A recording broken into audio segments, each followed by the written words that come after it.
Son las 11 de la noche. Un hombre llamado Mateo admira una de las lunas en el firmamento. Tiene la impresión de que una brilla más que otra. Se encuentra acostado sobre los tejados, sin lograr incorporarse totalmente. 2 costillas las tiene rotas. Un moretón notable en su ojo izquierdo.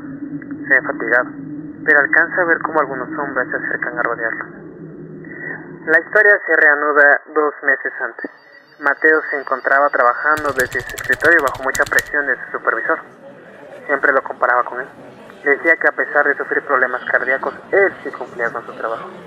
Decía que era un inútil por no tener su trabajo listo, que no se lo había pedido hace menos de una hora. Mateo siempre se ponía nervioso frente a su supervisor. Además, no era su culpa. Las computadoras fallaban constantemente por falta de mantenimiento. Por más que trataba de explicarle, no era tomado en cuenta. Ese día llegaba a casa del trabajo, con la mente llena de más voces de sus compañeros y todos aquellos que se burlaban de él. El elevador no funcionaba, así que toma las escaleras. Lo único que quería era relajarse y charlar con su novia. Pero cuál fue su sorpresa al verla en su puerta con alguien más compartiendo un momento romántico. Era demasiado cobarde para decir o hacer algo, así que solo se escondía tras la puerta de emergencia mientras observaba todo desde el fondo. Herido desde el corazón, se va a un bar para desahogarse con unos tragos. Accidentalmente choca con un mesero y derrama las bebidas de unos clientes que estaban impacientes por su orden. Lo obligan a pagar esa cuenta y lo llevan afuera de un callejón para golpearlo por diversión. Cabe aclarar que nadie hizo nada por él. Ni siquiera el mesero, que sabía que fue un accidente, se atrevió a aclarar la situación. Lo golpean tanto hasta dejarlo inconsciente. Al despertar solo empieza a llorar, de sus manos y sus pies. Siente impotencia y enojo consigo mismo por no tener el valor suficiente para defenderse. Se siente solo. No tiene a quién recurrir. Lo único que lo hace incorporarse es su trabajo, por miedo a ser despedido. Llega corriendo, sucio, cansado y con un inmenso dolor en todas partes. Su jefe lo sigue hostigando y lo amenaza con despedirlo por no llegar solo tarde, sino también por su estado. Lo llama a su oficina.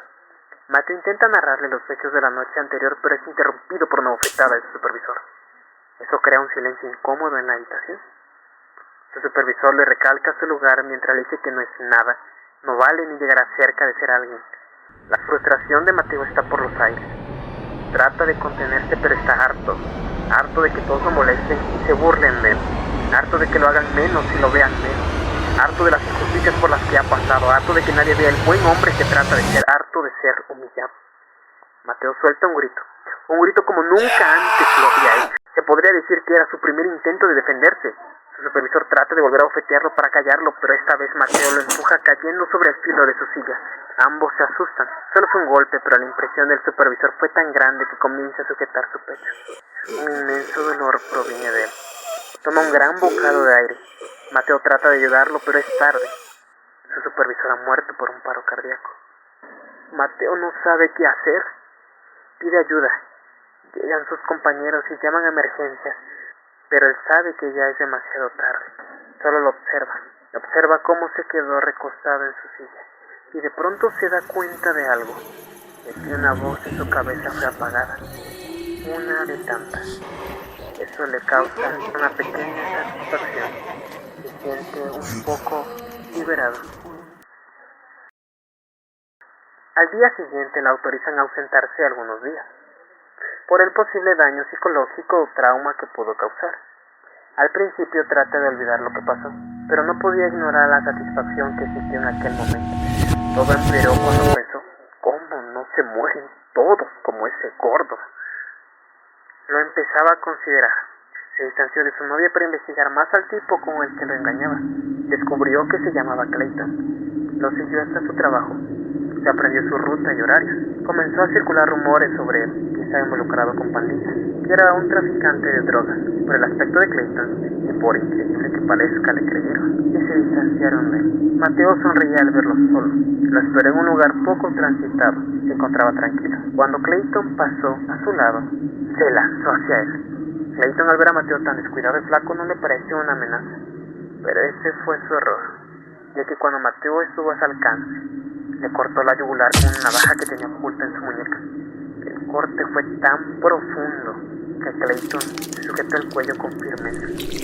Pero hay mucha sangre fluyendo. Si tan solo hubiera retrocedido un poco, todo sería diferente. Solo un poco. Mateo caminó tranquilamente a su lado como si no pasara nada, mientras que Clayton moría en su desesperación. Solo alcanzó a dar unos pasos y cayó. Mateo otra vez tuvo esa satisfacción de libertad, así que siguió con sus planes. Ahora sería su novia. La citó en un lugar muy elegante, situado en la terraza de un hotel prestigioso. Por llamada le dijo que quería terminar su relación, y lo haría en persona. Ella aceptó. Mateo minutos antes canceló su cita por un imprevisto, pero le dijo que podía comer lo que quisiera. Todo corría por su cuenta. A ella no le tomó importancia, seguía pensando en Clayton. Cuando se enteró de la noticia tuvo que disimular para que Mateo no se enterara. Ahí fue donde unas lágrimas corrían por sus mejillas. No tenía hambre y ya estaba por retirarse, pero antes pidió la botella más costosa que tenía. Se la llevaron y bebió hasta terminarla. Cuando se levantó, un inmenso dolor de cabeza le dio. Su vista se nubló, todo le daba vuelta. Trató de pedir ayuda, pero la voz no le salía. Se asustó, perdió el equilibrio y cayó del lugar muriendo al instante. Todo lo planeó Mateo. Había robado y vendido cosas. Saboteó una botella, le agregó una sobredosis de un medicamento mal administrado. Le pagó a un mesero para que llevara esa botella en específico. Sabía que su novia pediría la bebida más cara. En aquellos días, engañó a los oficiales, dando una versión falsa de lo que pasó esa noche. Sabía que no duraría mucho, así que cambió de domicilio. Hizo los arreglos necesarios. Dentro de ellos un listado de las personas que abusaron y lo maltrataron. Les tendía trampas, los citaba con información falsa, los esperaba fuera de su trabajo para asesinarlos. No se detuvo, continuó y continuó. Incluso a personas que recién se había conocido y le habían hecho un comentario fuera de lugar, se sentía juez sobre todos ellos, imparable e intocable. Hasta que llegó el día. En los últimos nombres de la lista estaba el de una ex compañera de la universidad que lo molestaba. Como de costumbre, la esperó en un callejón, pero esta vez quiso caminar hacia ella, para ver si lo reconocía. Eso no pasó. Cuando subieron a la par, trató de apuñalarla, pero ella se defendió. Ambos forcejearon. Alcanzó a herirle el abdomen. Solo había gritos. Solo parecía estar todo perdido para ella. Un sujeto con capucha roja a Mateo. Le preguntaba a la chica si estaba bien. Ella como puede sale corriendo del lugar. Ambos cruzan miradas.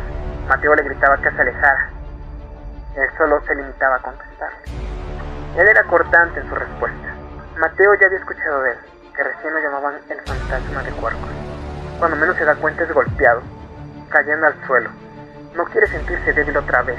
Entre dientes lanza algunos golpes acompañados de su navaja. Hasta este punto no había tenido un enfrentamiento directo. Siempre los tomaba distraídos, pero en su desesperación de ganar los hiere. Eso molesta al fantasma, así que no se contienen algunos golpes. Mateo no quiere terminar ahí, así que huye, corre por los callejones, forcejea puertas y entra a los edificios, tratando de perder al fantasma de Cuarcos.